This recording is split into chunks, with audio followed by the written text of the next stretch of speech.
Now, on this Invest Talk podcast, Justin Klein listens to your questions. Starting to learn more about value stocks rather than growth stocks. You guys are saving me a lot of money. And provides unbiased answers. All right. Well, you're looking at historical blue chip names, and they've endured. Their brands have endured. Invest Talk. Over 42 million downloads and counting. Across America and around the world. Your participation makes it unique. 888-99-CHART.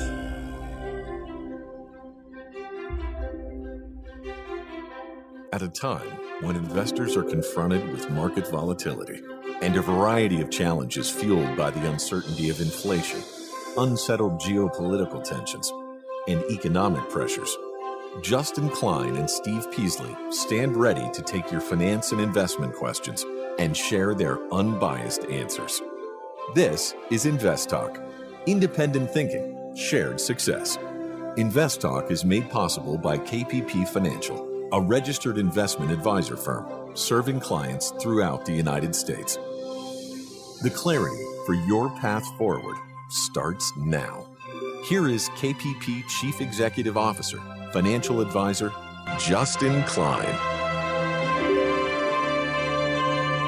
Good afternoon, fellow investors, and welcome back to Invest Talk. This is our Thursday, June 2nd, 2022 edition, and I'm Justin Klein, and I'm excited to have this hour with you, hear your questions, concerns, goals, and provide you with unbiased answers. No hidden agenda. Not here to push anything, just here to educate you, give you the tools to help you become a better investor, a better decision maker when it comes to your money and your investments. Try to weed out the emotions, which are natural. The first thing that you have to do as an investor is recognize that.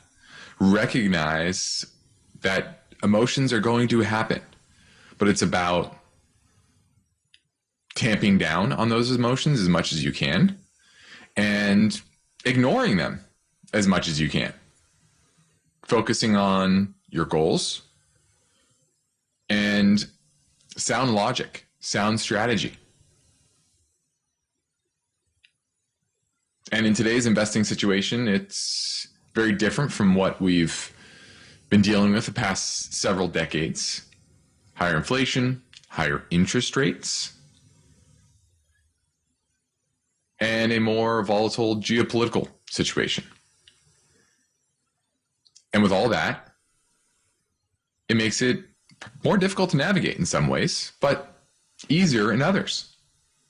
Why? Because it's a return to the tangible, it's a return to the here and now, and about delivering on the real needs of people today. And that's historically what businesses are all about. How do you solve people's problems today? Not the problems of 5-10 years from now, which was frankly kind of the theme for a long while. Now it's how do you make sure people have food and energy? That they have the goods delivered to their homes, delivered to their stores, that we kind of took for granted for a long period of time. And so it's going back to the roots of what an economy is about, what companies are about. And that means you have to return to the roots of the fundamentals of analyzing businesses and leadership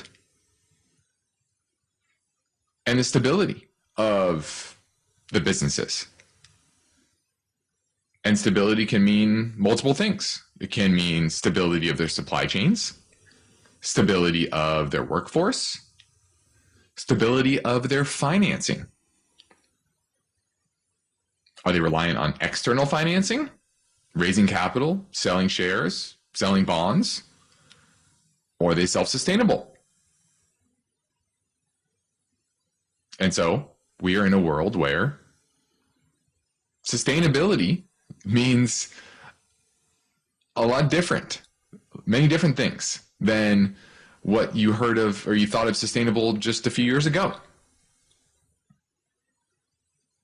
Less about the climate and more about, can you stay in business? Can you provide your customers with the goods and services that you offer in a timely, efficient, effective, profitable manner? And so that's what we're going to continue to kind of get you focused on, keep you focused on. And we're going to do that with my mission statement, which is always independent thinking and shared success, which means whether we're talking about the market as a whole, geopolitical concerns, particular sector, I'm here to present it all without bias. Give you the facts as I see them and using perspective of over 20 plus years of investment experience and a lot of times just studying market history. So I encourage you to contact me with your finance and investment question and you get to shape the show to your liking. So you can call right now during our live stream program from 4 to 5 Pacific time, or you can leave a question on our Invest Talk voice bank. Either way, the number never changes. So let's get right to our first listener question now. Jordan, down here in Dana Point, just one city south of me. How you doing, Jordan? I'm doing well. How are you, Justin? Doing very well. You're looking at Centene. CNC is the symbol. You own it or looking to buy it? I own it, and I'm just wondering if I should hold on to it or sell it and take my profit. Kind of holding steady on the chart, so I'm wondering which way it's going to go. Well, this is in the large cap value camp, so that's a positive. The technicals are perfectly fine. It is trading below the 50-day moving average, but overall it's been kind of in a trading range since the beginning of the year and looks to be roughly flat on the year. And in a market where the S&P's down low teens, flat is winning. And this is a company with $4.4 billion in trailing 12-month free cash flow, which puts the free cash flow yield around 9%. That's pretty good. So I see nothing wrong here from a valuation perspective. Earnings are expected to be $5.50 this year versus $5.15 last year. It's supposed to make $6.30 next year. So not growing gangbusters, but once again, that's not what's important here in this environment. It's about consistency of their business, and it's a pretty consistently growing business.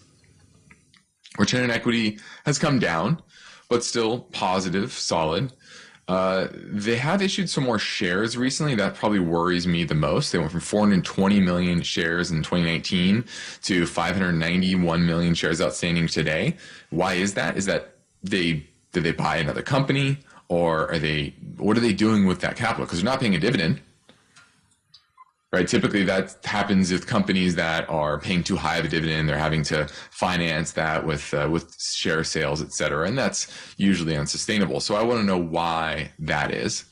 I see no problem with it. The technicals are fine.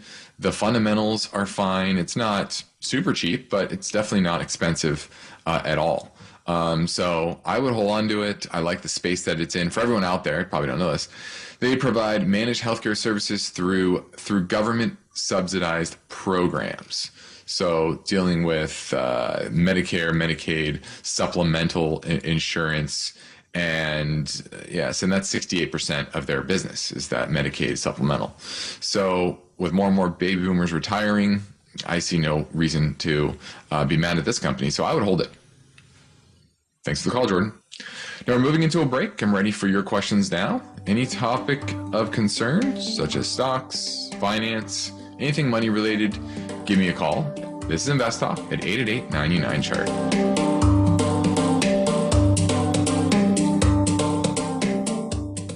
Why do listener questions make Invest Talk better? Which of these would you recommend? Because each caller presents fresh questions in their voice. I was curious if you still think aluminum has a ways to go from here. When do I know the right time to take profits?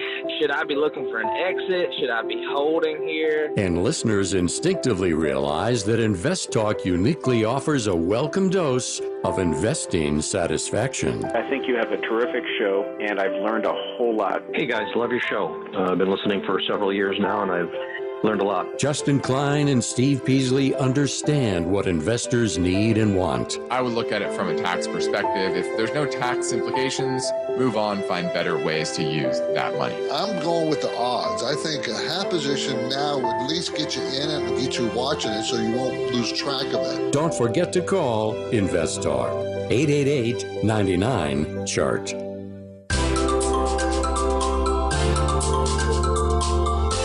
One of the most rewarding things I do each weekday is host the Invest Talk podcast. I truly enjoy helping investors, and I know that every question counts and every answer I provide will be unbiased. You, the caller, get to chart the course for each Invest Talk podcast. Call with your questions anytime, day or night, 888-99-CHART. Now, my focus point today is based on this investment scenario when everything declines at once. We're going to talk about market correlations and how, assuming that correlations are always going to be stagnant, that it can get you into trouble, and why correlations can at times all go to one. And we're going to look at why that might be. Also, what will the next recession in the U.S. look like? We're going to dig into that. And then lastly, fuel prices. We have a deal, or a reported deal, with Saudi Arabia, and whether or not they're going to cut or increase production, And I think that's something that we want to definitely look at, why oil went up today and why this shows you that fuel prices are unlikely to come down anytime soon. And then lastly, the Federal Reserve is starting QT this month. What will that look like? What's their plan there? So we're going to look at that. Let's take a look at the market today. The S&P was up 75 points, so almost 2%, and closed near the highs. And this is what I've been saying for about a week or so, is that ever since the market turned around on, what was that, May 20th, with a nice high volume, what we call bottoming tail, at the 382 retrace on the S&P from the 2020 lows. I know I'm getting kind of jargony here, but basically that was major support, and it reversed at that level, and that made me say, and then I looked at the sentiment indicators were really negative, and I said, there's too many things lined up. And this is often what you need to do. It's not about one factor, because rarely does one factor change the direction of the markets, of a particular stock. It's usually a confluence of factors, and we kind of had that a couple weeks ago. You have month-end window dressing, the option X, which is right around that time. So a bunch of different factors were telling me we're probably going to get a near-term relief rally. Now, how strong is it? Yet to be seen.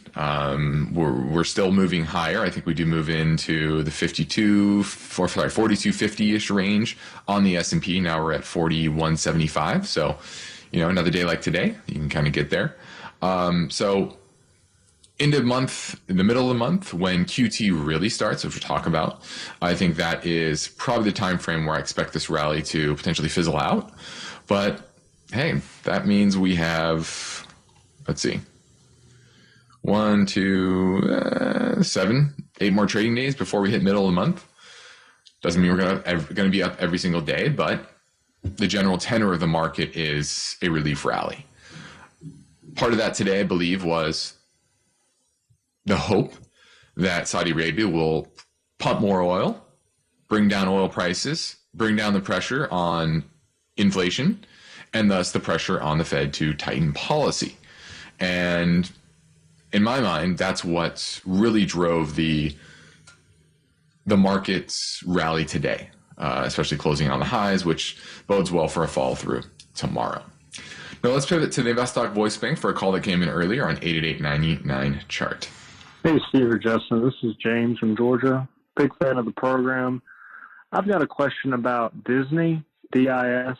I own some as a long-term, hold. I believe they're a good company, but with their significant drop-off, I was wondering at what price do you think I should pick up more, or if I should pick up more, and what y'all's thoughts are on the long-term success of the company. Thank you. Well, Disney historically is a cash cow, very profitable. But in the post-COVID world, they are struggling. They were even struggling a little bit before COVID. Their free cash flow went from $9.8 billion in 2018 to $1.7 billion in 2019. So they were kind of struggling then. A big part of their business is is ESPN.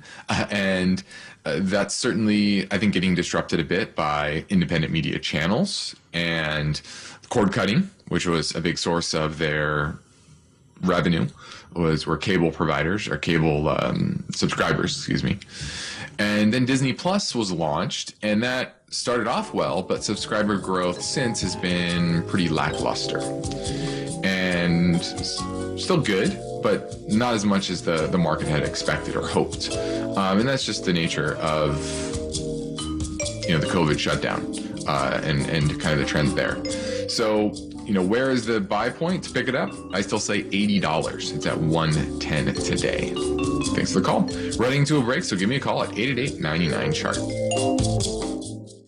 Invest Talk listeners submit their finance and investment questions via phone or email. Would you like your question to be put near the top of the list? Just take a minute or two to leave a review and rating for Invest Talk at iTunes. And be sure to include a brief question with your iTunes review comments. And of course, your calls are always welcome 24/7. Don't forget to call Invest Talk, 888-99-CHART. Now, my focus point today is based on this investing scenario when everything declines at once. And this is something that most investors don't understand, is that allocations, that correlations, meaning the movement of one asset class in relation to another, that those correlations change over time. And they change in different economic backdrops. And a lot of people want to look at the long term and say that long term, there are the correlations between these asset classes are X, and they expect that to hold true at all times. And the reality is that's not the case, especially in more unique times like this. Now, the standard 60-40 bond portfolio was always, 60% stocks, 40% bonds. That was the standard kind of moderate portfolio, and we operate something similar to that with our balanced income strategy for clients. And the thought process has always been, well, if equities fall, interest rates fall as well, which means bond prices rise. So that part of the portfolio will be a ballast towards rougher times in the economy.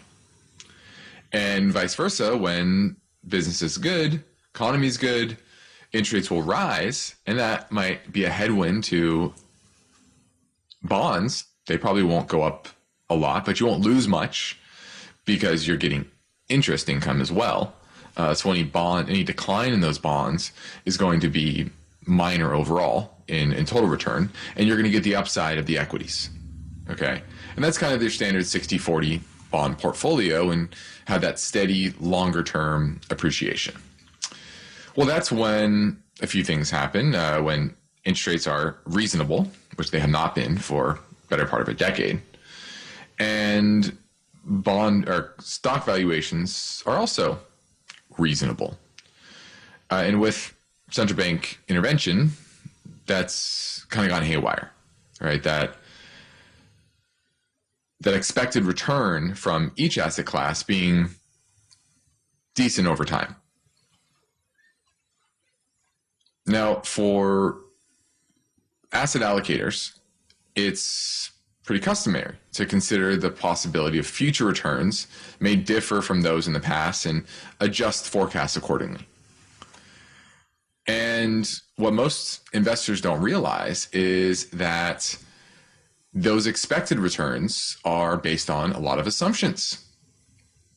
And the models that are created by even large institutions. And that's why I hear listeners call up and say, well, this outfit, right, this bank has a price target of X. And what they don't realize is that that's just a guess. Now, it might be an educated guess, but understand that that's not gospel. And it's very difficult for anybody to foresee all the circumstances that might be out there in the economy, both in the near term and the long term.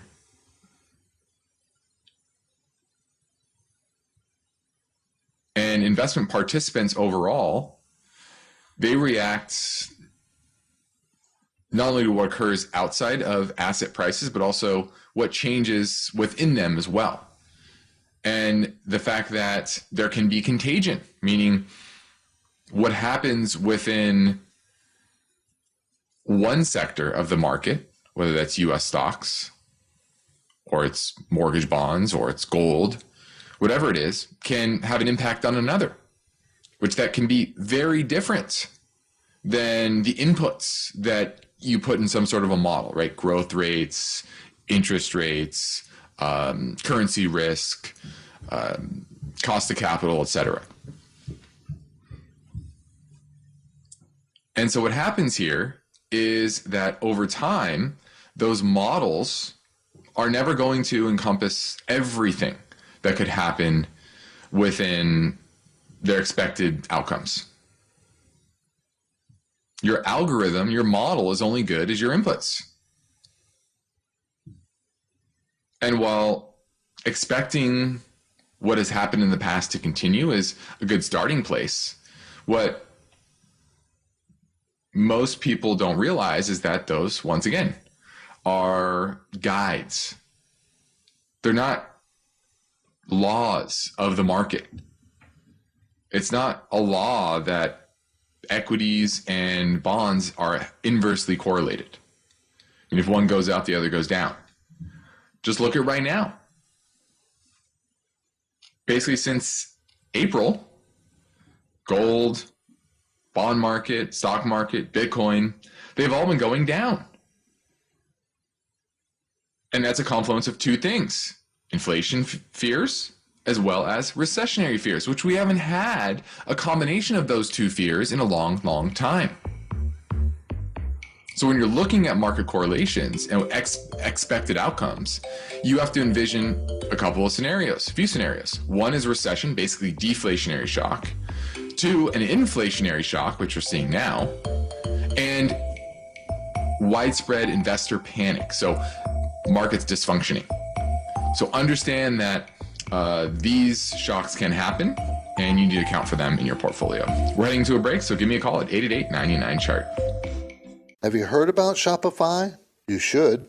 Shopify is the all-in-one commerce platform that you can use to start, run, and grow your business. Shopify is designed for anyone to sell anywhere, giving entrepreneurs the resources once exclusively reserved for big business. You can customize Shopify for your particular business needs. Shopify provides a great-looking online store that brings your ideas to life with easy access to the tools to manage your day-to-day operations and drive sales. With Shopify, you can get started by building and customizing your online store without the need for coding or design experience. Shopify has thousands of integrations and third-party apps, from on-demand printing to accounting to advanced chatbots and beyond. Shopify instantly lets you accept all major payment methods. Plus, with 24/7 support, you're never alone. More than a store, Shopify grows with you. Are you ready to take your dream to the next level? Go to shopify.com/invest, all lowercase, and get full access to Shopify's entire suite of features. Start selling on Shopify today. Go to shopify.com/invest right now. Shopify.com/invest. This message comes from U.S. Bank. Expertise, encouragement, and support. That's what U.S. Bank is for. From incredible customer service to custom-fit personal loan options, U.S. Bank can help you achieve your goals. And the award-winning U.S. Bank mobile app puts your plan in your hand. Get started today at usbank.com. U.S. Bank, we'll get there together. Credit products are offered by U.S. Bank National Association and subject to normal credit approval. Equal housing lender, member FDIC. You've got a portfolio to grow and protect, and this is no time to lose focus. So get your finance and investment questions together and call Steve Peasley and Justin Klein. They're ready with their unbiased answers. Invest Talk, 888-99-CHART. Hey, Justin. Hey, Steve. This is Mike from Florida. Really appreciate what y'all do. I wanted to get your thoughts on Best Buy. I'm a dividend investor. I like good-sized dividends. This is over a 4.5% dividend. While it was kind of a soft earnings report recently, the stock hasn't really dipped, but it's at a low level right now. Do you think this is a good buy? I understand the environment isn't necessarily going to have an upturn right now in the economy, but for a long-term hold, a nice little dip into the consumer discretionary market in a safe company. What are your thoughts on this? Thank you. All right, looking at Best Buy, BBY, but $18 billion market cap, trailing 12-month, about $2.5 billion in free cash flow. So I like that free cash flow yield. They're buying back shares. And they've done it consistently, really since 2015, where they had 2012, they had 375 million shares outstanding. And almost every year since, that's been declining, now down to 249 million shares outstanding. So bought back about a third over the last decade. So that's good. Return on equity, pretty high, good margins. And earnings this year expected to be down from $10 last year to $8.61 this year, down 14%. So it's bounce back next year to close to $10, but that also is an estimate. Those estimates are coming down. So I do think that they're over earning. But even if they're over earning and you get back down to pre-COVID levels around $6 a share, you're still talking about a mid-teen multiple, which is not bad for a company that has consistent cash flow and a good balance sheet. And that's what I like about it, is that they're able to buy back shares without having to overburden. They basically have no debt. Their enterprise value EBIT is 5. It's pretty low, even though they're probably over earning, and that's 5 is at the low end of its kind of 10-year range. Now, technically, it did have a nice reversal day late last week on high volume, so I'm a fan of that, at least near term. So I'm going to give Best Buy overall a thumbs up. I think it's pretty cheap. I like their business. One thing people understand about Best Buy is their leadership changed, I don't know how long ago, 5-7 years ago, and they shifted their business model. And what they have now, they're kind of like it's kind of real estate in a way, where they rent parts of their store to Apple and big brands in order to have kind of stores within their store. And they get consistent rent out of that because they basically are selling off their Best Buy traffic.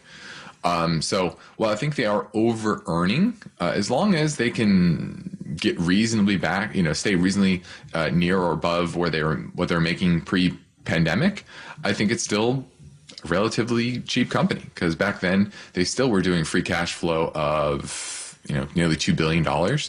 And I think that even at that level, it's still pretty cheap. So I'm going to give Best Buy a thumbs up. Let's go to John in North Carolina, and let's talk about U.S. manufacturing.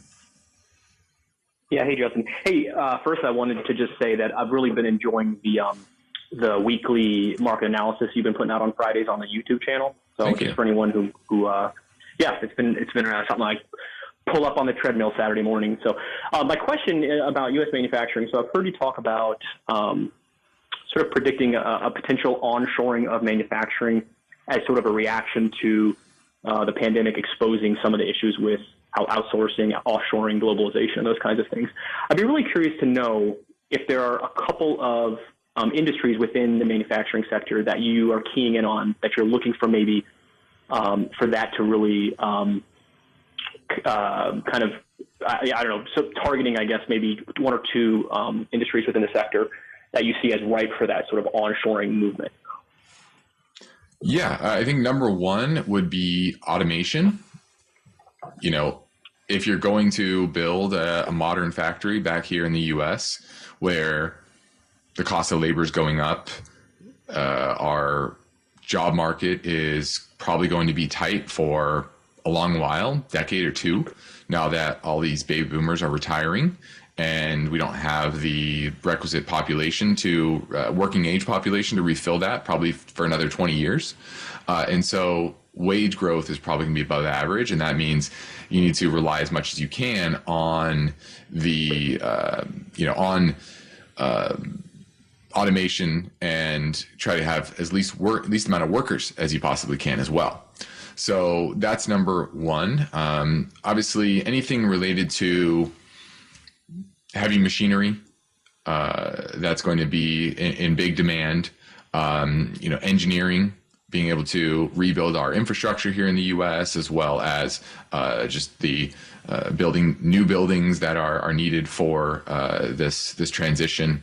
So those are areas that we really like. Electrical equipment, we like that as we try to modernize our electric grid.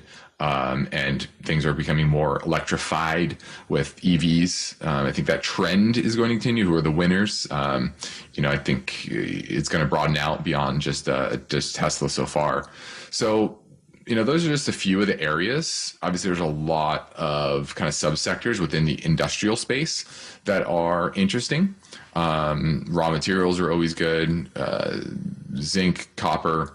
I think those are going to be in high demand, et cetera. So, yeah, I mean, it's going to be a great time for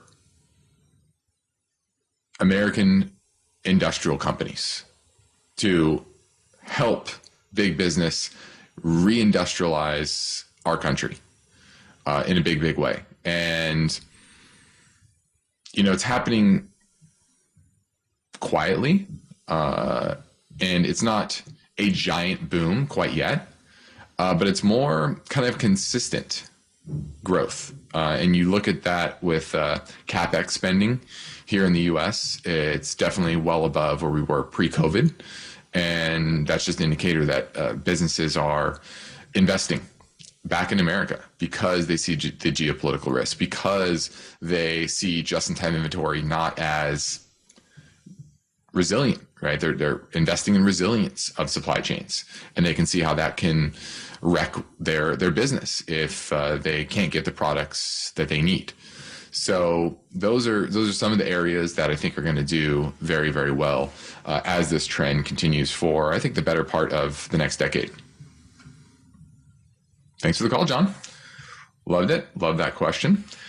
888-99-CHART, 888-992-4278 is how you get through and ask your question on today's show. We have about 15 minutes left. Now let's touch on QT, quantitative tightening. It begins this month, and a lot of people think that it started yesterday on the 1st, but it didn't. Let's dig into that. So the Fed has about an $8.9 trillion asset portfolio, and they intend to let that shrink more passively, which they did back in 2007 to 2019. They also did a form of quantitative tightening, but just allowing some of the bonds that mature to not be repurchased. And that's what's happening now, is they're keeping their portfolio static. By any bonds that mature, they're going into using those proceeds to buy new securities. But starting yesterday, the Fed will allow up to $30 billion of Treasuries and $17.5 billion in mortgage-backed securities to mature every month without investing the proceeds. Now, none of the Fed's Treasury holdings mature until the 15th of this month. So it really won't take effect for 2 more weeks.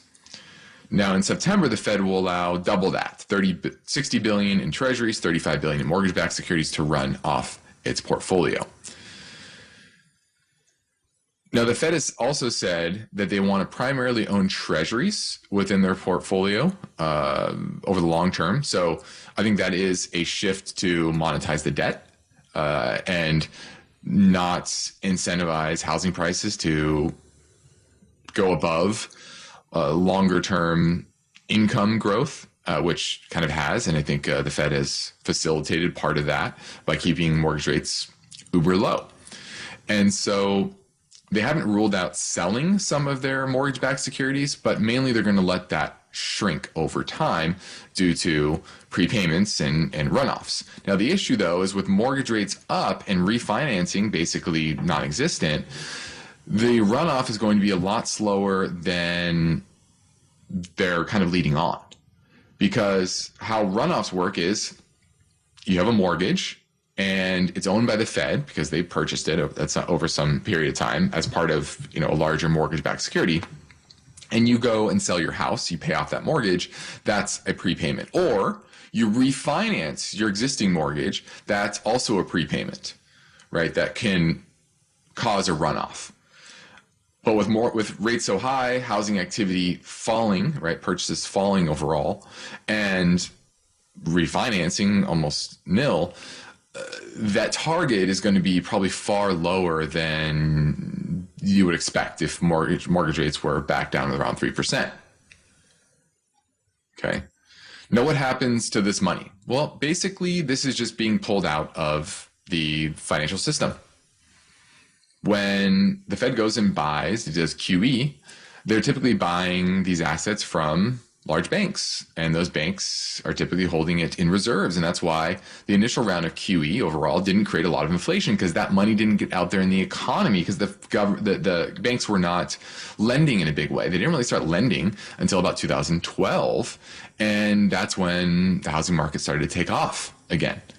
So, and just the economy in general started to take off again. And so that was an indicator of getting the money that was created during QE out into the real economy.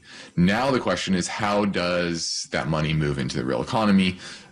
QT, because you have so much reserves in the banking system, that it's really not likely to have a huge impact in the near term. Now, over time, as that drains, a few things are going to happen. The term, what are called term premium, it will increase the supply of bonds that private investors must absorb, right? If they're selling off, or they're allowing these to roll off, then that means they're also not repurchasing. They're not part of the buying of new treasuries, new mortgage-backed securities. And that means private investors have to step in. And in order for them to step in, they're going to want higher yields. And that's a big reason why you've seen mortgage rates go up. You've seen treasury rates go up. And in late 2018, investors were concerned that the effects of the Fed's QT policies back then were causing problems within the system, because there was a sharp decline in tax revenues and spending was still very high under Trump. But right now, you're actually having the opposite problem. Tax revenues are surging, and we're actually spending a little bit less than we did last year.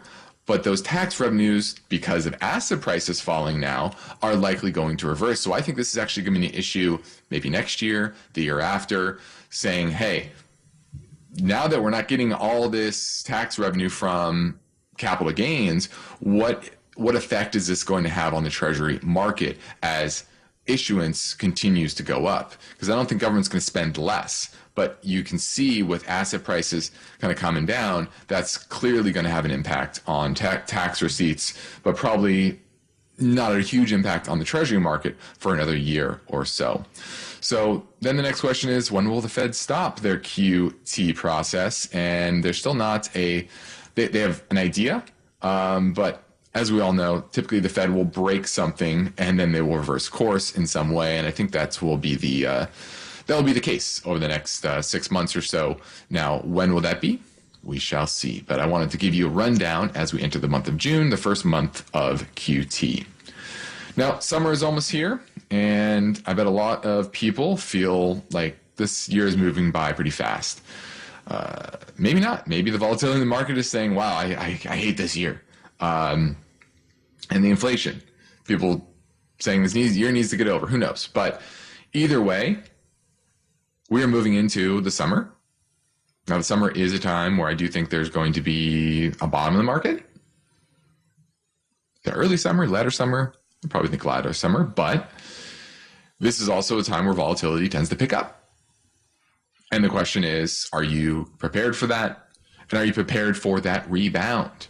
Are you able to put together a strategy that will succeed once the market does find that bottom and the Fed does pivot?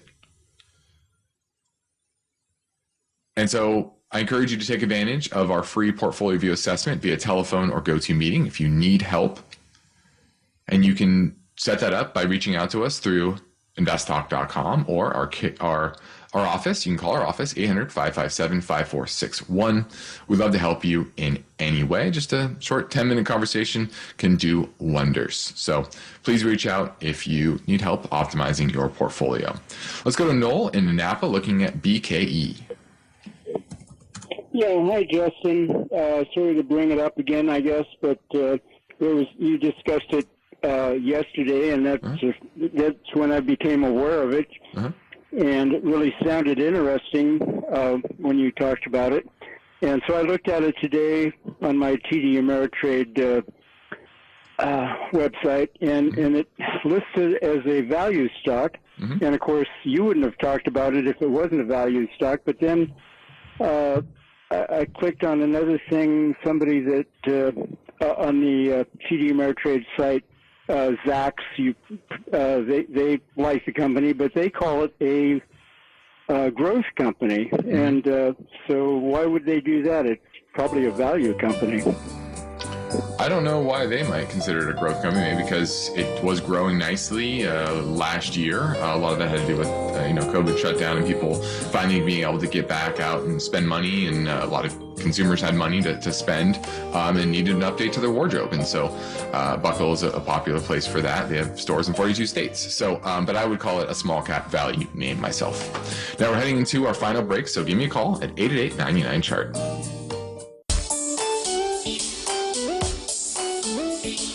You are listening to Invest Talk. We've seen the markets go up, then down, sideways, and around. It's called volatility. And if you're a serious investor, you'll have finance and investment questions for Justin Klein. He's here now taking your calls live. Invest Talk, 888-99-CHART. Hey guys, Dave here from Portland, Oregon. First time caller. Just started listening to your show. Had a quick question on ticker ADN, Advent Technology Holdings.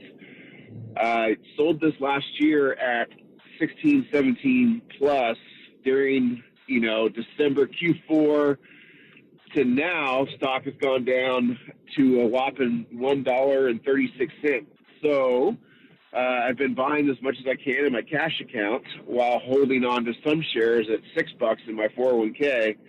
Just want to get your advice.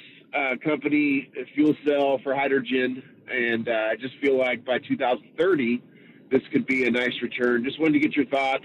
Obviously, not much revenue yet, but I do feel like long-term hold, this could be, $30, $40, just my opinion. Love to get your feedback. Thanks. Yeah, this is the exact type of company you don't want to own in this environment. It loses money, and fuel cells have been the holy grail for a long time, and they just simply aren't economical outside of very niche applications. And that's why if you look at, FCEL, that's fuel cell energy, that's kind of in the same space, and that's been a consistent loser as well. And so in this environment, you want to own companies that produce earnings and positive cash flow. And going back to 2018, they've lost money every single year. They've just continued to issue more and more shares, 21 million shares outstanding then, now 49 million shares outstanding now. And their losses have ballooned from $1 million in 2019 to $43 million in trailing 12 months. So this is a destroyer of capital. It's in a gut-wrenching downtrend, and you're betting that their business model and their technology is actually going to become profitable and economical when fuel cells just have been around for a long time and they never have been. So this is absolutely not something I would own. I would sell it immediately and move on. Keep it on your watch list and monitor the company for any progress towards profitability, advances in the technology, improvements in the stock price, etc. But at the current time, everything is moving in the wrong direction. So you absolutely want to be avoiding this name at all costs. That was ADN Advent Technologies. Now, lastly, let's touch on oil prices. And the news came out today was that Saudi Arabia is going to start pumping again. And Europe is banning Russian oil. Now, there was a little bit of a carve out here by the 27 EU member states, this was announced on Monday, and they're banning most Russian imports of crude and petrol products, excluding oil that's delivered through pipeline. And this was kind of a carve out for countries like Hungary, along with Croatia, Slovakia, and the Czech Republic, who all get a lot of Russian oil from the Druzhba pipeline. I think that's how you say it. But seaborne imports will cease by year end. And so this will decrease imports of Russian oil by 90% by year end. 90% for Europe. And it has already dropped from 3 million barrels a day in February to 600,000 barrels a day in March and April. So it's already down 80% over that time period, but obviously it's going to go down even more. And what's interesting about the news that the Saudi Arabia is going to pump more is that prices went up. Brent crude settled at $116.29 a barrel, up 69 cents. West Texas Intermediate was at 59 cents to 115.26. And Russia insists they can just export more to China, India, and Iran. But there are huge question marks. And the question is, can those countries fill the gap in demand? Probably not. Now, what's positive on Russia's side, they've actually increased production in May, but that was after a 1 million a barrel slide in April. So it's gone back up about 200 or 300 million per barrel. But the end all be all is you really have to just focus on the price here, the price reaction. And the price reaction says there's not much that can be done about high oil prices, barring a reversal of fortunes in Russia and ending of the war and thawing of relations, etc. But I don't see any of that happening in the short to medium term. I'm Justin Klein. This completes another Invest Talk program. Steve Peasley and I thank you for listening, and we encourage you to tell your friends and family about our free podcast downloads. And our official Invest Talk downloads count exceeds 42 million. Thanks to you, which you can get your Invest Talk podcast anytime at iTunes, Spotify, or Google Play. And be sure to rate and review. And if you leave a question with your review, we will prioritize the answer. Independent thinking, shared success. This is Invest Talk. Good night. Invest Talk is a trademark of KPP Financial. Because of the nature of the interactive dialogue inherent in the format of this program, it's important for the listener to understand that not all comments made will apply to them. Specifically, nothing said shall be taken to be investment advice, or shall statements on this program be considered an offer to buy or sell security. Because such advice is rendered solely on an individual basis and at times will require that the investor review a prospectus before investing. Invest Talk is a copyrighted program of Klein, Pavlis, and Peasley Financial.